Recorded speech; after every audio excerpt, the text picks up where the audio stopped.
Okay, welcome back to part two. And we're going to discuss Dan in this part, probably in the next two parts. Um, a lot goes along with this, and I don't want to hurry this along. Um, so just going to take my time and go through it. The tribe of Dan was known for their idolatry. Um, in fact, they're not even mentioned in Revelations as being part of Israel. Okay, so when Revelation happens, when it starts to unfold, and the servants of God are sealed and the tribes are named, they're cut off. Now, I go back to Cain and Abel, and I go back to the verse where God says, if thou doest well, should thou, I'm not saying in plain English, if you do well, shouldn't you be accepted? He says to Cain. But Cain goes on and he's like, you know what? I'm out of here. And he goes back to his sin. He goes to the city. The whole story continues from there. Um, so he gave him space to repent. He gave him his space. God was not just cutting him off for who he was. And the same thing happens with Dan. And God always allows. Let's face it. Genesis tells us that there's a serpent seed, and I believe Dan is the serpent seed, or at least part of it. It goes much deeper than that, but I think this is part of it. And when it comes time and Revelation starts to unfold, God's going to stop it. It's going to be done. They're going to be cut off. And they will be the ones that take the mark of the beast, that fall into the world, that fall into idolatry, that worship the image of the beast. And I believe that's why they're cut off. Now, just exactly who they are is what we're going to discuss. Um, and we know that idolatry is an abomination to God. And we're going to get into Judges 18 and look at exactly just what Dan did. Okay. So right away in Deuteronomy, God tells us, you've seen their abominations. He names it right away. Their idols, wood, stone, silver, and gold, which are among them. Lest there be any among you, man, woman, family, or tribe, whose heart turneth away from this day from the Lord your God, and to go and serve other gods, these nations, lest there should be among you a root that beareth gall and wormwood. That goes back to the serpent's root. Okay. That came to pass, and I think that serpent's root's also naming that tribe Dan. Okay.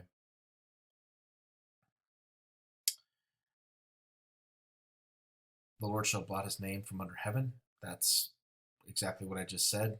He's going to cut them off. When Revelation starts to unfold, it's done. All right, they're going to be cut off. And the Lord shall separate him, or tribe, unto evil out of all the tribes of Israel, according to all the curses of the covenant that are written in the book of the law. So it's exactly what I just said in so many words. God's going to cut them off. He will separate them unto the evil of all the tribes of Israel, and he's going to blot them out. And that's what happens in Revelation 7 when we do not see the tribe Dan there. They've been cut off. They're no longer welcome. Okay, they've turned to their devices at that point, and they're going to be cut off. Dan shall judge his people. What? What does this mean? As one of the tribes of Israel. How can they be cut off and judge his people? So we're going to look at this. Dan shall be a serpent by the way, and an adder in the path, that biteth the horse heels, so that his rider shall fall backward. I have waited for thy salvation, O Lord. Backslide. This rider is a backslider off the horse. He's fallen away, backslidden from God. But what does this mean? We're going to get to that. Tribe of Dan means judge. All right. Moved northwards, out of the north, out of the north, out of the north. Okay. Dan is prophesied to leap from Bashan, which we'll talk about. Dan was named by Rachel, who exclaimed, God has judged me, has indeed heard my voice, and given me a son.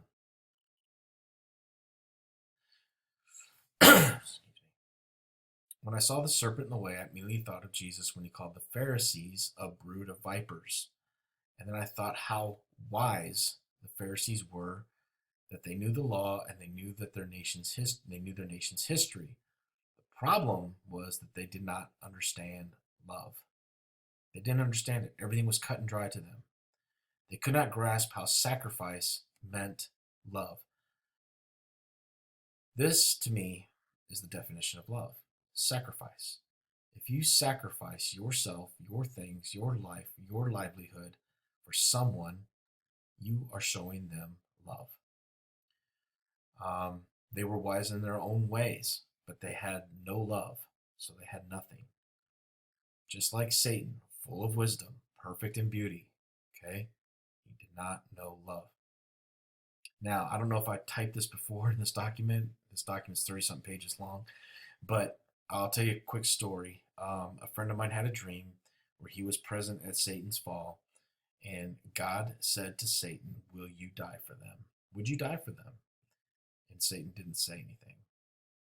He didn't acknowledge what the Father asked of him. Without love, you're nothing. You can be full of wisdom, just as the Pharisees were. Brood of vipers, serpents in the way. First time Dan is mentioned is in 1414, and it's referenced as a land. This is the story of Abraham defending his nephew Lot. Two groups fight each other. Two combined forces of kings. Lot and his family are taken, and Abraham, 318 servants to liberate him.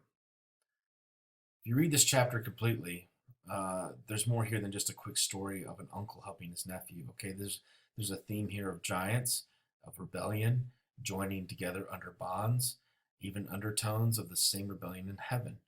And I didn't put all of it up here. It's something you can go check out on your own, but it's a pretty interesting little few verses there. Since it's first time mentioned, the flavor, I think, helps establish the rebellion in heaven and what happened in heaven. But something you might want to check out. Before we go any further, we need to know what sin is and what an abomination is. Sin is to miss the mark, to go wrong. It's, we all sin. We sin if we doubt God. We sin if we don't trust Him. We sin if we, there's all kinds of sins that we do. But abomination is it's a detestable, it's loathsome, vile, it's accursed, idolatry, Satan's fall, idolatry of himself. Okay, that's an abomination. That's something that God will not tolerate. Okay.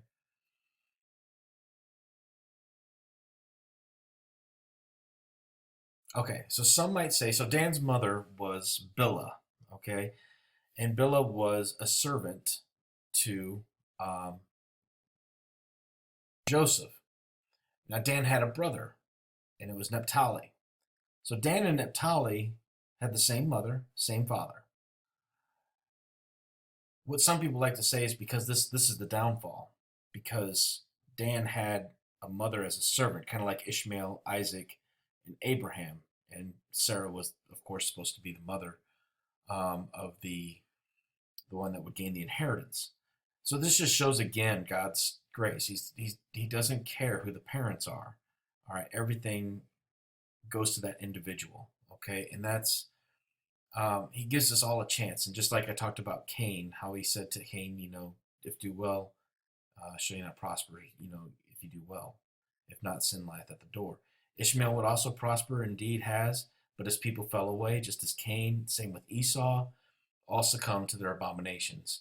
Doesn't mention much about Esau and his abominations in the Bible, but if you looked at the book of Jubilees or Jasher, I believe it talks a lot about him. So Dan's full brother Naphtali is found in Revelation and is part of the tribe of Israel. So why is Dan different? Dan turned to idolatry, fell away from God, and was seduced by the world and its lust. These are some verses here. I'm not going to go through all of these, but in Deuteronomy 12, Deuteronomy 18, 27, 29, 32, these are all verses talking about idolatry and how abominable it is to God. And you can, I'll leave them up here. I'm read a couple. Cursed is the man that makes an idol or molten image, an abomination to the Lord. The work of the hands of the craftsman sets it up in secret, and all the people shall say, Amen. Talks about Solomon, how he turned to idolatry. You shall not behave thus toward the Lord your God, for every abominable act which the Lord hates, they have done for their gods, for they even burn their sons and daughters. And talk about Moloch right here. So idolatry, of course, is definitely an abomination. Okay, here's some other verses here. So whereupon the king took counsel, this is Jeroboam, made 2 calves of gold, and said to them, it is so much for you to go up to Jerusalem. Behold thy gods. Behold, these are your gods now, O Israel, which brought you up out of the land of Egypt. So he's basically telling Israel that, hey, these 2 calves of gold, yeah, they're the ones that brought you out of Egypt. All right, it wasn't God Almighty. So right away, this is not good. He set one up in Bethel and put the other one, he in Dan. And this became a sin, for the people went to worship before one, even unto Dan. And they made these houses in high places. When it talks about high places, groves, anything like that in the Bible, it's all because that's where idolatry comes to.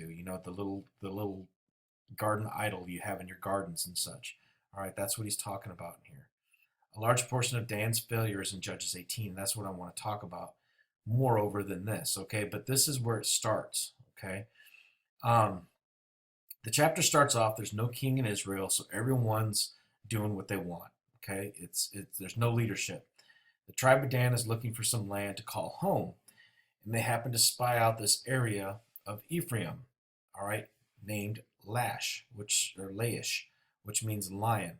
Okay, this place is filled with peaceful people who are oblivious to the schemes of Dan. So they go there and they send some spies, and they go to this guy's home named Micah. Now Micah I don't know if he's wealthy or not, but he had like 1,200 pieces of silver, or 1,100, I can't remember which. But his mother says, oh my gosh, go make us an idol. So he goes and makes these idols, brings them home, and then a Levite, who's a wanderer essentially, comes to this home and is like, Micah says, hey, I'll pay you 10 things of silver a year if you be my priest with these idols. So he agrees, this Levite priest, right, who's supposed to be worshiping God and setting up sacrifice and whatnot. And he's like, yeah, I'll help you out. I'll stay here. You give me food and water and everything. Sure, clothes. Basically becomes a servant in this guy's home, Micah's home. And they go and they're doing their whole worship thing. Well, these spies come in and they see this home. They go into it and they like these idols and they like this Levite. The spies go back and they gather up a huge army of 600. All right. And this is, Judges 18, which is 666. We'll get into 1800 here in a minute, but 666 again. Okay. So they wish to confiscate the priest and the idols out of the home of Micah and then continue to move towards Laish. Well, Micah's like, you can't take my stuff. And they're like, hey, we'll either take it or we'll kill you, essentially, is what they say in the Bible. So they take it, and they take this Levite, and the Levite's like, well, why should I go with you? And the leader of Dan says, well, it's better to serve, us than to serve one man. So they take him and his idols, and they move towards this town. They kill everybody there by the edge of the sword, and then they burn it to the ground. Then Dan rebuilds, and when I thought about this, I thought about, we remember, we rebuild, we come back stronger, okay, which is what Obama said at the top of the Freedom Tower, all right, when signing the beam, WWW, which is va va va 666, we remember, we rebuild, we come back stronger, their own city, and names it Dan, after their father. And they keep the priest and the molten images as gods. So, I'm sure God's pretty ticked off. They've killed all these innocent people who were just there doing their own thing. And under the guise of false idols, they now have taken over this area. And this verse came to my mind. For a voice declareth from Dan, and published affliction from the mount of Ephraim, which is the area they're at. You make mention to the nations, behold, publish against Jerusalem, that watchers come from a far country, their voice against, who are these watchers? Okay, keep that in mind. What's this far country? And give out their voice against the cities of Judah. As keepers of the field, they are against her round about, because she hath been rebellious against me, saith the Lord. Thy way and thy doings have procured these things. You brought this on yourself, is what God is saying. This is your wickedness, because it is bitter. The bitter waters, placenta, because it reached unto thine heart. Wow. So, we have watchers, far country. Who are these watchers? They give their voice against the cities of Judah because they have been rebellious against me. As keepers of a field are they against her roundabout, because they have been rebellious against me. Who was rebellious against God? The fallen angels, the fallen watchers, which came from where? The far reaches of heaven, far country. Their voice. Let's take a look. And Dan said, a lion's whelp. Dan is a lion's whelp. He shall leap from Bashan. What does that mean? This ties in with this. I'll show you how. A lion's whelp, this would be the offspring of a lion. Going back to our original thought, which was the position to the north of God's throne, belonged to Lucifer before the fall. We know Satan seeks for those he can devour as a roaring lion. We also know Jesus returns as the Lion of Judah. The lion reference shows lordship. Satan is temporary, a temporary prince, here to fulfill a position. The position is to bring judgment. Just as God said he would use Dan to judge, he also means he will use Satan to judge as well. Now, I'm not saying he's going to let Satan weigh the souls in the balance and say, you're good, no, you're not. You're good, no, you're not.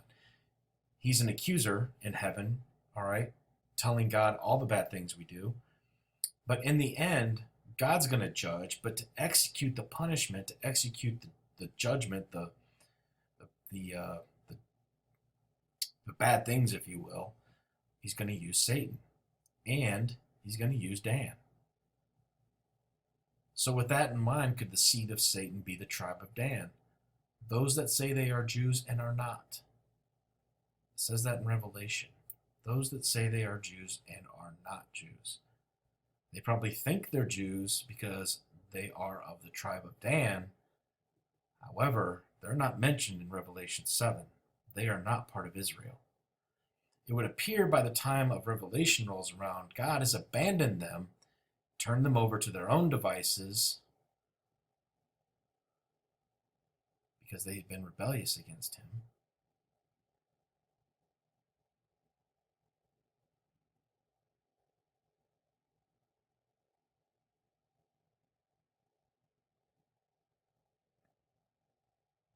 For their father, I am not one to say, I'm not one to say God's business one way or another, but according to Revelation 7, they're not part of Israel. Children of the lion, destroyer, Satan, north. Keep these things in mind. Listen to this verse. Set up a standard towards Israel, towards Zion, Jerusalem. Retire, stay not, for I will bring evil from the north and great destruction. A lion has come up from his thicket. The destroyer of the Gentiles is on the way. He is gone forth from his place to make thy land desolate, and thy cities shall be laid waste, just like the city they destroyed originally. All right, the lion city. For this gird up sackcloth, lament, and howl, for fierce anger of the Lord is turned back from us. Is not turned back from us. A lot of people say this ties into Nibiru as well. A lion's come up from its thicket means its hiding place, right? Which could be Nibiru, right? The destroyer. It's all one thing. It's all, just like Satan is Dan, Dan is Satan, Satan's got Nibiru. If you don't know what Nibiru is at this point, don't worry about it. You'll get to it later. But I thought this was really an interesting verse. A great evil from the north and great destruction. The lion comes up from his thicket, the destroyer. Okay? Dan shall leap from Bashan. What does this mean? All right. Where did they settle at? All right. Where did Dan's tribe settle at? Up by Ephraim, right? And of course, like we talked about the watchers. which we'll get to here in a minute, right now, actually. Dan shall leap from Bashan. What does that mean? If we look above verse, we see the watchers from a far country. I think this is in reference to the fallen watchers from the book of Enoch. Okay, Bashan is south of Mount Hermon. Okay, that's exactly where the fallen angels fell. Mount Hermon is in the Golden Heights, which is the most disputed land in Israel. And here, of course, we have in the book of Enoch, Mount Hermon is the place where 200 watcher class fallen angels descended to earth. They swore upon the mountain that they would take wives among daughters of men. And of course, this is mentioned here. These are the names of the angels, were the heads of the families. Canaan settled in the area of Mount Hermon. This is why the promised land was called Canaan in the days of Moses. The tribe of Dan moved to this area during the days of Judges and adopted the Canaan worship of these fallen angels. Here's another tie-in. And Jesus went out and his disciples unto the towns of Caesarea Philippi. And by the way, he asked his disciples, saying unto them, Who do the men say that I am? And they answered, John the Baptist, but some say Elijah, and others, one says the prophets. And then he says, But who do you say that I am? And Peter answered and said unto him, Thou art Christ. Peter, all right, in Caesarea Philippi, declares Jesus as the Son of God. Caesarea Philippi is at the southwest base of Mount Hermon. So where the fallen angels fell, Jesus positioned himself and said to his friends, Who am I? And they said, You are God. Okay? And this also goes back to Pan, right? This is adjacent spring where there are shrines dedicated to the Greek god Pan, Paneras, all right? Just like Panera. That's all intertwined, guys. Panias is a spring today known for Pan, the Greek god. And of course, this is the groves. You see this grotto, these little shrines. All right, this is all groves. In Golan, Mount Hermon area is one of the most disputed territories on earth. It's become obvious as to why when you look at the spiritual history. The fallen watchers who came here disguised as gods, where they made a bond, a curse, a pact, an oath to mingle with women. You also have Pan, the god of fertility.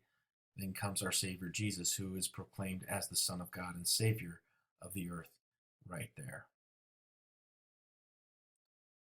Right here is Mount Hermon. And this is where the tribe of Dan settled up in this area here, Bashan, Golan.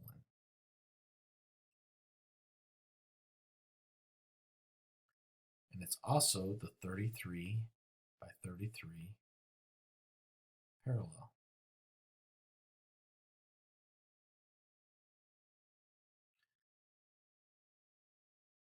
I stated I would show you how they are the judge. We know the name Dan means judge.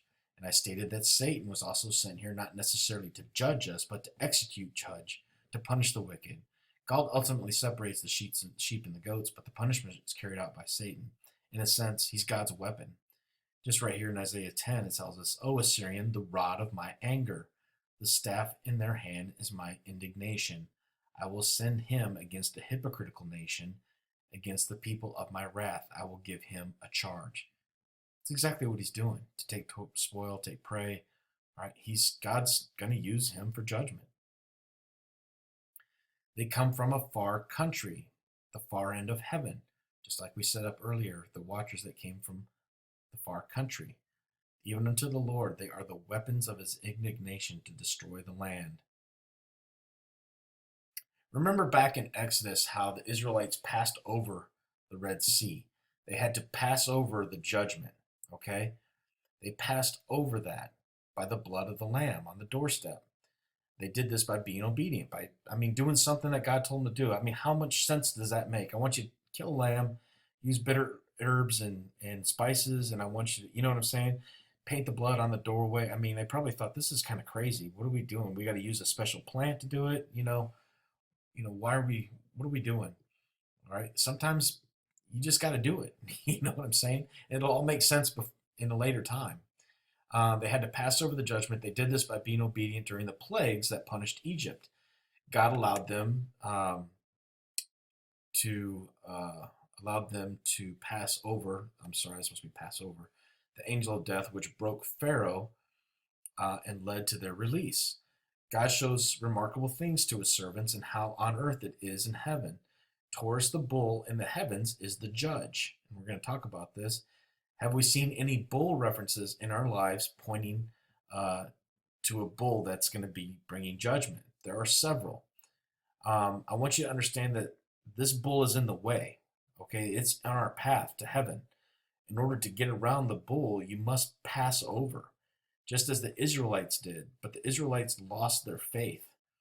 Okay, they passed over, but then they were like, "Why are we in this wilderness?" Because you've lost your faith. When you put it in the hands, uh, this mistake cost them, all right, the promised land because they lost their faith. You have to keep your faith. Um, they lost their faith and their trust in God. So there's a commercial, and I'm going to play it real quick.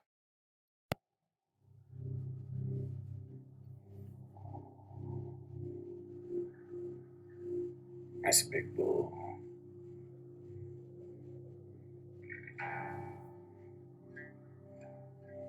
I think that's Osiris. 1,800 pounds and do whatever the heck I want.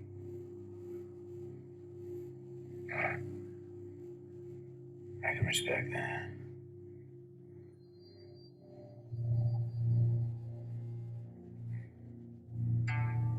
Take the long way, huh?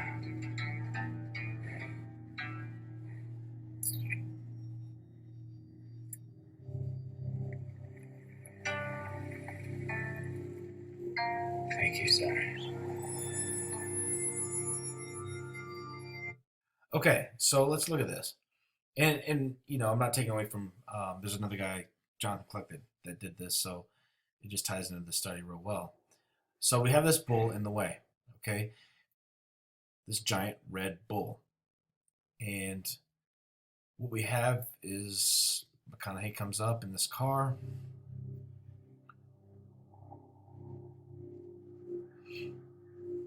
That's a big bull.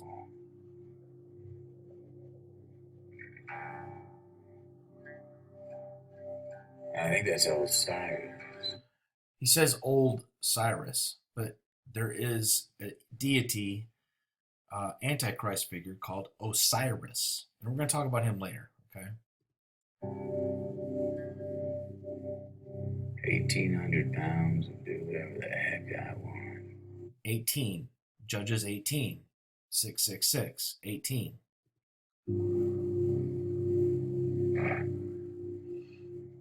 I can respect that. I can respect that. I'm kind of gonna do. I'm kind of gonna. He says that eventually I'm gonna take the long way home. We'll get into that.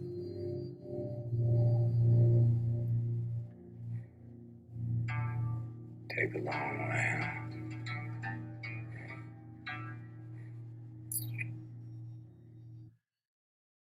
So this bull's not getting out of his way. All right, and he's gonna go around. And he's like, yeah, whatever. Thank you, sir. And he thanks him. I have no idea why.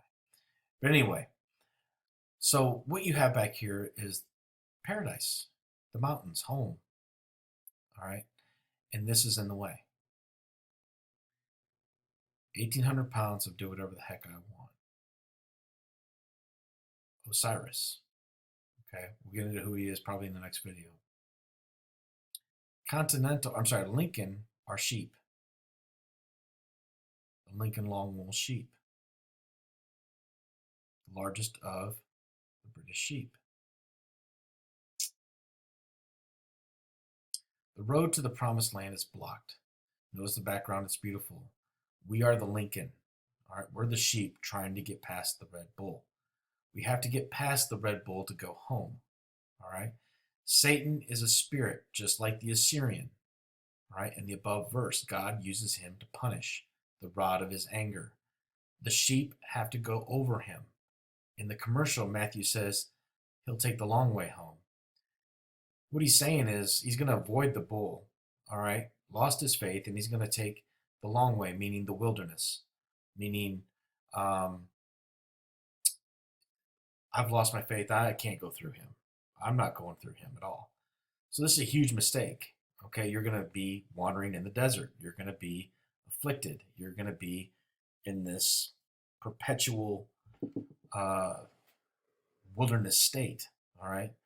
The name of Matthew means Yahweh's gift or gift of Yahweh, which is his salvation. All right. His blood, his shed blood on the cross, his death brings us life. This is what passes us over the bull. The gift is to pass over the bull by Jesus' shed blood, just like Exodus. Same thing. Same thing. But it still requires your faith. Okay? It still requires your faith. It's not just simple, I believe. Okay? The Israels took the long way home due to their lost faith. All right? Red Bull gives you wings. This sheep wants to go to the home. You see the home out here, outside the fence, outside the prison. You have this cherub, this fallen cherub in the way, trying to get home, trying to get out of the fence.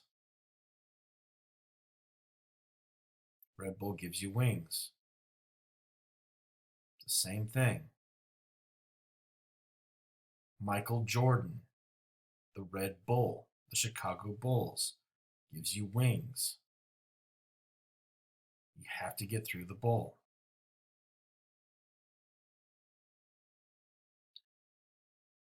To the woman were given 2 wings of a great eagle, that she might fly into the wilderness into her place, where she is nourished for a time, and half a time from the face of the serpent. This gets into a whole nother study, her place and all that gets into a whole nother study. We won't go there right now, but she was given the 2 wings of a great eagle. Red Bull gives you wings. Let's show how deep this really goes. On earth as it is in heaven. If we look at this map of the earth, right here in this corner is the Red Sea. And this is where Israel from Egypt crossed over. Okay? Hope you can see that right there. They crossed over. Do you see the big bull over the horns of the bull? God made the whole earth. It's a story. They went over the horns of the bull.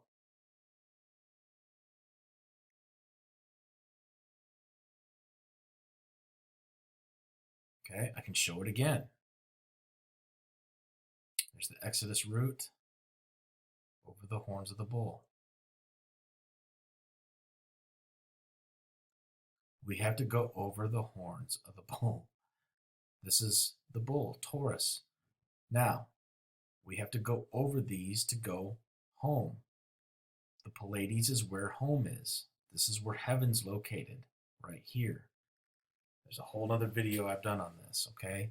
It's the 7 stars that Jesus holds in his right hand, the 7 churches, the 7 golden candlesticks, the small cup, all right? Alcyone, which is the primary star in Pleiades, is called center. It's the center of the universe. This is God's throne. This is where he is. This is the Hyades system, the V, the horns of the bull. Okay, Aldebaran is a red star. Just as they crossed the Red Sea, they got to cross the red star. Space is also known as the sea, all right? The expansion of space, right? Crossing over the red to go home. This is home, Pleiades. The 7 stars that Jesus holds in his right hand. Can you bind the sweet influence of the Pleiades? The sweet influence is the land of milk and honey. Sweet influence being honey, milk being Milky Way. Jesus tells us to look up, for your redemption draws near. All right, look up. That's home. Peace sign. Hyades. False peace. Okay. A commonly repeated legend claims that the 2-fingered salute, or V sign, derives from a gesture made by longbowmen fighting the English and the Welsh archers at the Battle of Agincourt. All right, blah, blah, blah, blah, blah, blah. All right, the legend indicates that the English and Welsh archers who were captured by the French would hack off their index and middle fingers so that they could no longer operate their longbow. And that was the peace sign. Okay, tell you right now, arrows in the Bible are missiles. Okay, that's the flying arrow, the flying missiles. All right, that's why you have this peace sign, but it goes a little bit further. The Welsh longbow, all right, was a powerful weapon type of bow for archery, 6 feet long. Okay, what does the Antichrist get? And I saw the Lamb open one of the seals, and I heard as a noise of thunder and the four beasts saying, "Come and see." He that sat upon him had a bow. The crown was given to him. Okay, this is talking about the Antichrist, the false peace. The rod, the Assyrian. You got to go over the rod of the Assyrian, the rod of his anger. That's it for now. um, but just quick recap. I want to show you one more video. All right, that shows this again. But anyway, this is the red and the Red Sea. This is the sea. We got to go over the sea. All right. The Bible says the heavens will depart like a scroll, which means you have a roll on one side and a roll on the other. All right. Just like the Red Sea, the heavens will depart as the Red Sea did, roll up like a scroll. Okay. I'm going to show you a video. Okay. So what I want to show you in this video, all right, it's kind of like going back to what we talked about. You got to go over the bull. Now, in the Bible, a woman is a church. All right, Revelation 12 talks of a woman clothed with the sun, with the moon at her feet, and upon her head a crown of 12 stars. There are 2 women in that chapter. Okay, there are 2 churches that God takes. There are 2 churches, the Church of Smyrna and the Church of Philadelphia. I believe, and this is my personal opinion, that one church is going to help the other. I believe there's going to be a period of time called a handoff, to where the woman will hand off to the other woman, just like a baton handing off in a run race. It's a handoff to um, in that handoff, the Lord explained to me that both runners hold the baton for a certain period of time, and then at one point, the one woman will let go of the baton. She'll fall out of the race. Her race is over, and the race will pick up again with the next woman. All right, the next church. What I think I'm seeing here, and I might be wrong, but this is just what I'm seeing, is you have this woman here who's helping these new followers, I believe. Okay, helping them with courage, helping them stand strong, showing them the things I'm showing you right now, um, and overcoming this Red Bull. And so just keep that in mind. That's a possibility. I'm not saying it's the truth, but it's something that makes sense to me and how I've seen things. So you have this woman she's leading, all right, these people, these people, and she's leading them courageously.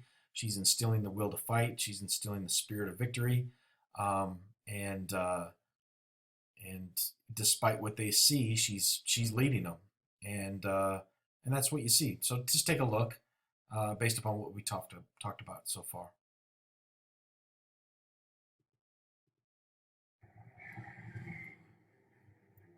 Listen, that's destiny calling. It's daring you to seize it. Some of you will die on this day. But stand with your alliance, and there's nothing to fear other than what's about to come out of those trees.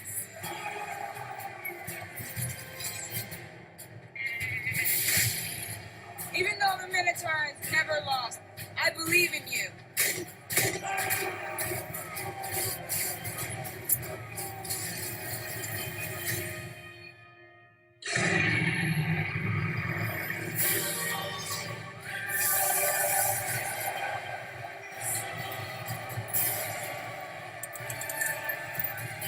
Game of War.